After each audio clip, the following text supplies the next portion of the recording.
For ACUsports.com, I'm Grant Boone talking to men's hoops here with head coach Joe Golding. Coach, your team coming off that brutal two-game swing, not just for you, but for just about everybody in the Southland Conference. You go to Stephen F. on Thursday, then you go to Northwestern State. You get the stingy defense, that wide-open, crazy run-and-gun offense. I'm not surprised that your team fell behind in both games like you did. The amazing thing, to me, shorthanded, was that you fought back in both. You're down 15-0 to Northwestern State, and you get it to 30-27. I know moral victories aren't what you're about, but there's got to be something good you can take out of that, isn't there? Yeah. I mean, we got to find a way to get off to a better start. Yeah. You know, I mean, that's obviously a big concern, falling in a hole like that. But give credit. You know, a lot of teams would. I don't know if give up's the word, but know it's over and not have any fight in both games. Different people kind of stepped up at different times to get us back in the game, and we had a chance going in at halftime in both those games, and it didn't look like that after the first 4 minutes of both of them. So after the first 4 minutes at Northwestern State, I thought, this thing's going to get ugly in a hurry. But got to give our guys credit, and they continue to battle and continue to fight, and it's obviously an ongoing deal, trying to figure it out. Yeah, you had 5 3-pointers from Parker Wentz. You had 6 from Raphael Farley. Wentz, you knew you were going to need this year. Farley's a guy you brought in from Ranger Junior College. I don't know that you knew exactly what you'd get from him this season, but the reality is with Ladarian Williams and Harrison Hawkins out, you're probably going to need some more nights like that from Ralph, aren't you? Yeah, that's the one thing he can do is really shoot the basketball. He was behind defensively early on, and that's what, kind of hurt him from getting on the floor. He's gotten better at that. Of course, the more minutes you get to play and the more confidence you get in yourself, that's where basketball, it's kind of a funny game. The more you play, the more confident you get and the better you play. And he's played really well. Both those games he hit down some looks, and he had wide open looks, against Northwestern State, I thought, and those are going to get tougher for him because people are now going to get him on film and know what he does. And so we're going to have to do a better job of trying to get him some shots. We've seen Michael Grant, your really talented freshman from McKinney, Boyd, come in and start a handful of games here of late.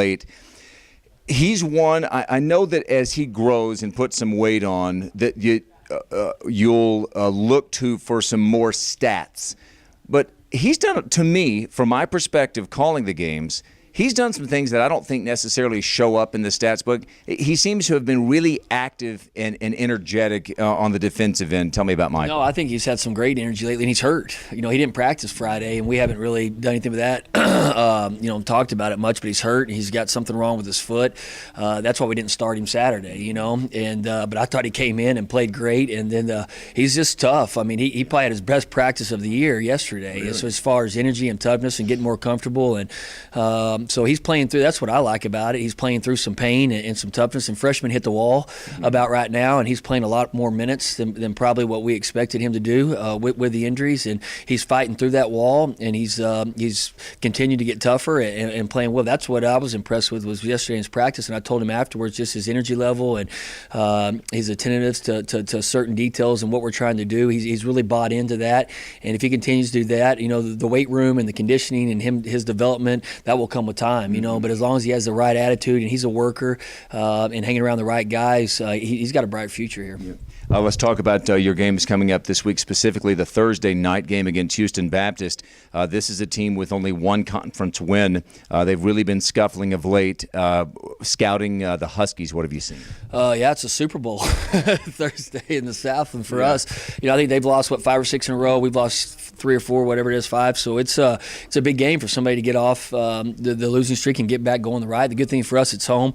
I started watching them yesterday and watching them again this morning. They're very talented. They're probably the biggest team that we've played since November, since we played some of those big conference teams. They're huge inside. They do a great job scoring in there, and then their guard plays really, really good. They've been in every game. They just haven't won, and so that's obviously very scary. But they're very talented. They'll bring a good team in here. Ron's been around a long time, does a good job coaching them, and we're going to have to be ready to play. Okay, the game is Thursday night. ACU taking on Houston Baptist, and the men will tip off a little bit after 7:30 at Moody Coliseum. For Joe Golding, I'm Grant Boone, ACUsports.com.